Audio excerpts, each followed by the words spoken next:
Okay, good day, grade 11. So today I decided that we'll do a past paper, 2023 past paper, grade 11, mathematics from KZN. So we will do the chapter of functions. So with the functions, you need to remember that you have 3 or 4 different types of functions. You have your parabola, hyperbola, exponential, and also your linear function as well, right? So before you answer any question, you need to know what type of a function or equation of a function you're dealing with. Question 5.1, it says given h of x is equal to minus 3 over x minus 3 over 2 minus 2, right? What function is this, right? What function is this one? Is a hyperbola. Why do we say it's a hyperbola? Because it looks exactly like this. And from a hyperbola, what did we learn? We learned that a hyperbola has two equations of asymptotes, right? Represented by y is equal to q, whatever the value of q is, and then x is equal to p, or rather plus p, whatever the value of p is.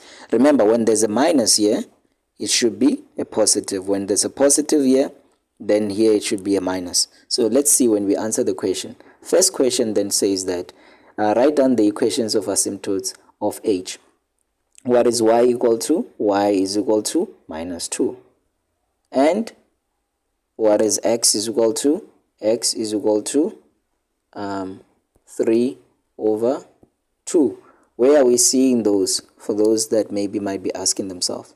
There is your q, there is your p. Okay. Now, second question says that write down the coordinates of the y-intercept of h, right? Y-intercept. So what is y-intercept? Y-intercept is when x is equal to 0 from your equation. So from which equation? From the original equation, right? Where there's x, you put 0 over 2 minus 2. And then you punch in your calculator quickly to calculate the value of y. You find that the value of y is 0. The value of y is 0 when x is 0. So what are your coordinates? Your coordinates are 0 and 0. Okay, then the following question says x-intercept of h. X-intercept is when y, okay, x-intercept is when y is equal to 0, right? So where there is y, you will put 0 on your equation. So 0 is equal to minus 3 over x minus 3 over 2 minus 2. Okay, so where there is y, you put a 0 there.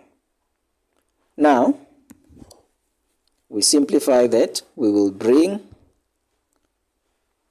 so when we simplify, we'll bring the negative 2 to the left, and then it will become, this will now become 2 is equal to negative 3 over x minus 3 over 2.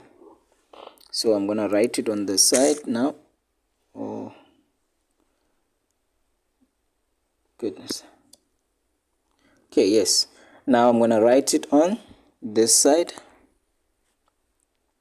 Okay, so now what is supposed to happen?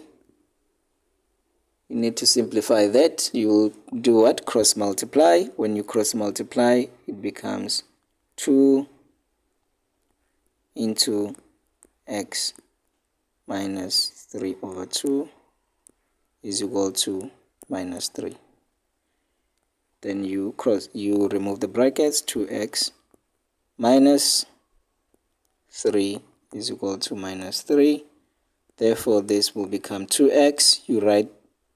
You you bring the negative 2 to the right, and it becomes minus 3 plus 3, which will be 0. You divide by 2, you divide by 2, and your x is equal to 0. So now your x is equal to 0 when y is equal to 0. So what are the coordinates of x-intercept? 0 and 0.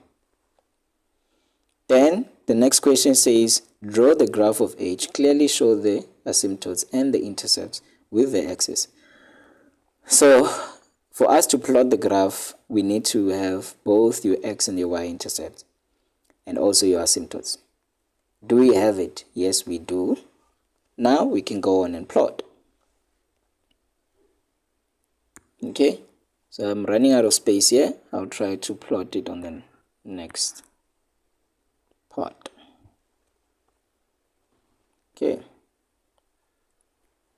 now to plot it, I'm gonna plot it right here and say it will be something like this.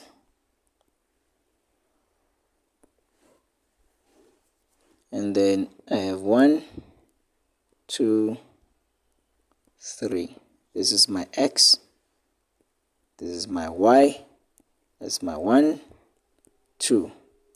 Minus 1, minus 2. And minus 3. So I will plot my asymptotes. Y is equal to negative 2. That means this is my horizontal asymptote. And then x is equal to 3 over 2. 3 over 2 is the same as 1.5 or 1,5, which is here. So that means this is my vertical asymptote. Okay, if this is my vertical asymptote, then what are my x-intercept? 0 and 0, which is here. Okay, which is here. And then what is my y-intercept? 0 and 0, which is right there. Now, how do I know how to plot my graph? Right? Remember, you have 3 quadrant. Okay? We have quadrant 1, quadrant 2, quadrant 3, quadrant 4. This quadrant are divided by your horizontal and your vertical asymptotes. Now you need to know, remember with hyperbola, you're going to have 2 sets of questions. It's 2 sets of curves. Those curves are either going to be in quadrant 1 and quadrant 3, or quadrant 2 and quadrant 4. So how do we know? If we go back up, right? If we go back up here, we see that the value of a, when the value of a is greater than 0, okay, maybe let me write it down. When a is greater than 0, your graph should be on the first quadrant and the third quadrant. But when a is less than 0, so your graph should be on the second quadrant and fourth quadrant. But in the equation that we're given, what is the value of a? Is it greater than or less than 0? It is less than 0 because it's negative 3. That means our curve or our graph is in the second quadrant and the fourth quadrant. So we'll go on and plot it. So we'll go on and plot it. So there, what does it mean? It's in quadrant 2 and quadrant 2 and quadrant 4, right? Okay, excuse me. So quadrant 2 and quadrant 4. Okay, so it is going to be something like this. Maybe just plot it nicely. So it's going to be something like, this.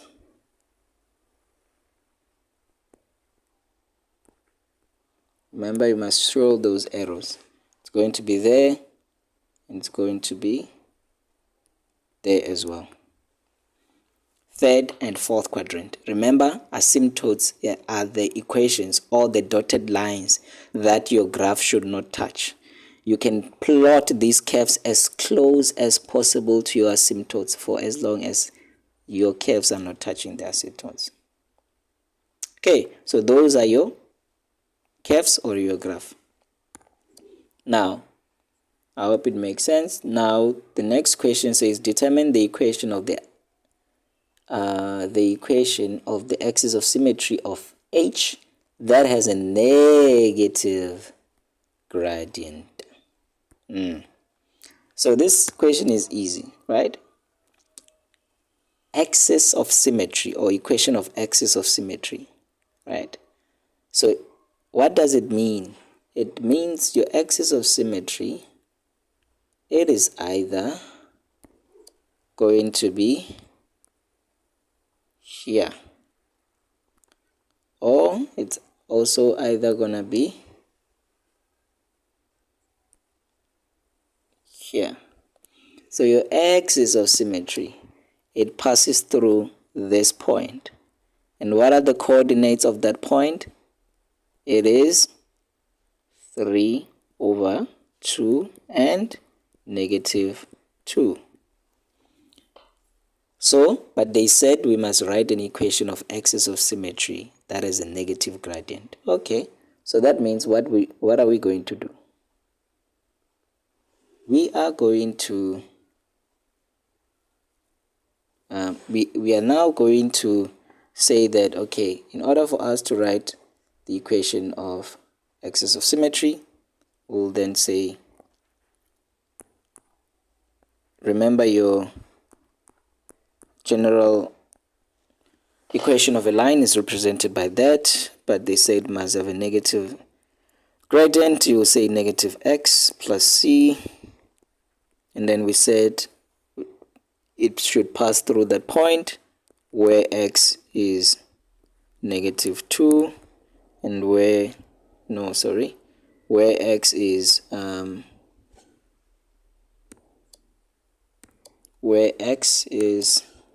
3/2 plus c, and where y is -2. And then from there, what you will do is that you will then simplify. You will take this to the other side, will become this, and then you simplify, or you punch in your calculator in order for you to know. -2 plus 3/2, right? It is half, so it means your c is -half. Therefore, what is your equation of axis of symmetry? It is y is equal to -x minus 1/2. Okay, that is your equation of axis of symmetry. Right? Now, last question says calculate the coordinates of the points of intersection of H and the axis of symmetry determined in question 5.1.5. Okay, so now this question here will require us to have some good enough space, but they want us to find the coordinates of the points of intersection of H and the axis of symmetry. Point of intersection is when two graphs meet, or where two graphs are equal. So we have the equation of axis of symmetry, right, which is this one, and we also have the equation of H, which was that one that was given there. So now what we are then supposed to do, I might run out of space, we need to equate these two equations.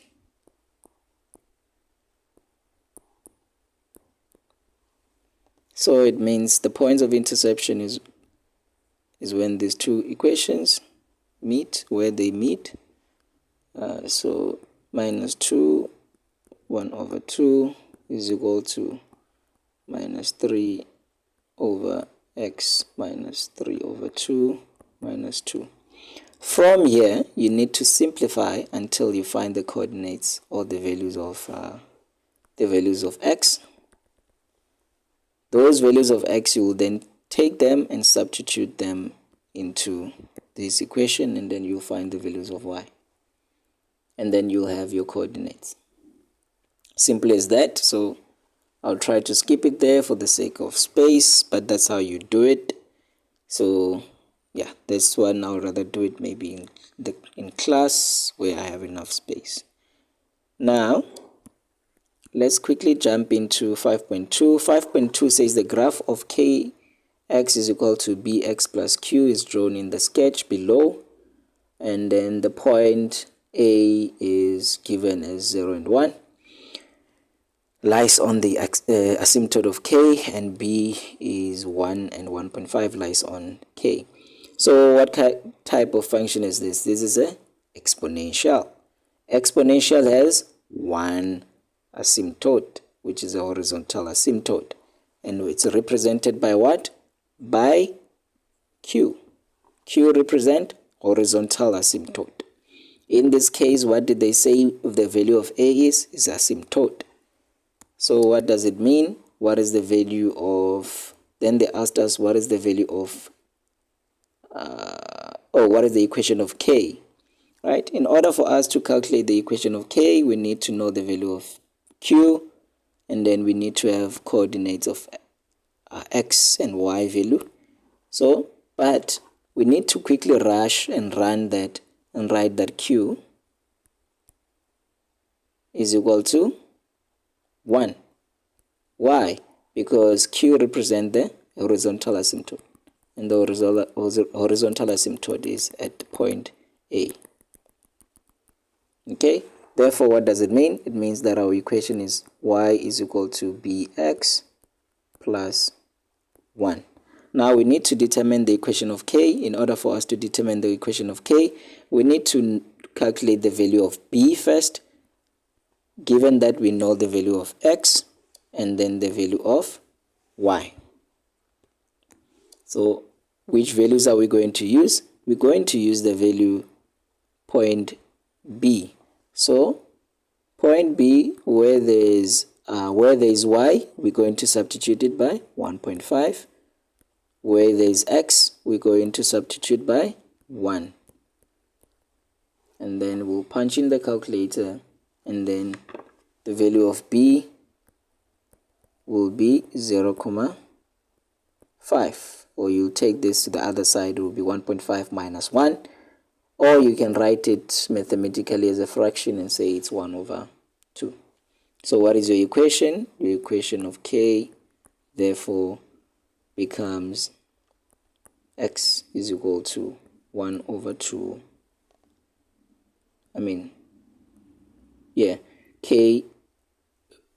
K of x is equal to 1 over 2 to the power x plus 1. Okay, of which it can also be written as, 2 to the power negative 1 into, x plus 1. Why? Because mathematically we are allowed to write this as, raise it into a negative exponent. Now the next question says, describe in words the transformation from k to jx is equal to x to the power of 2 to the power of x. Okay, now this equation, or this question here, it can be a little bit confusing to other people, but it shouldn't actually be confusing at all, because, okay, maybe let me rewrite this. This is 2 to the power x minus x plus 1. You can write it in that form. So this transformation, what happened here? If you look at your equation of k to become 2 to the power x, what happened? The 1 disappeared. That means, to explain this in words, you're then now going to say that your graph jx, it has moved 1 unit up, 1 unit down, sorry. So you will say it moved 1 unit down. Why do we say it moved 1 unit down? I'll write it here. When it moves 1 unit down, it means minus 1. So if it means minus 1, because that's step 1, if it means minus 1, this is x to the power, this is 2 to the power negative x squared, negative x. So it has moved 1 unit down. Therefore, for this to now become that, what happened? The negative x needs to change to become x. So what happens? It means for x to become a negative x, there's a reflection that happened. I can make an example. If I draw here and say this point here is 2. If this point becomes negative 2, what happened? It means this point is reflected through y-axis, right? The x became a negative x through y-axis. So it means for this negative to become a positive, it reflected through y-axis. So in essence, your final explanation, you will then say that the transformation here happened in such a way that your equation of k moved 1 unit down, and it also reflected through y-axis. That's how you'll explain it. Let's quickly rush to parabola, because that's where where we want to spend some time. So I will explain the parabola in the next video.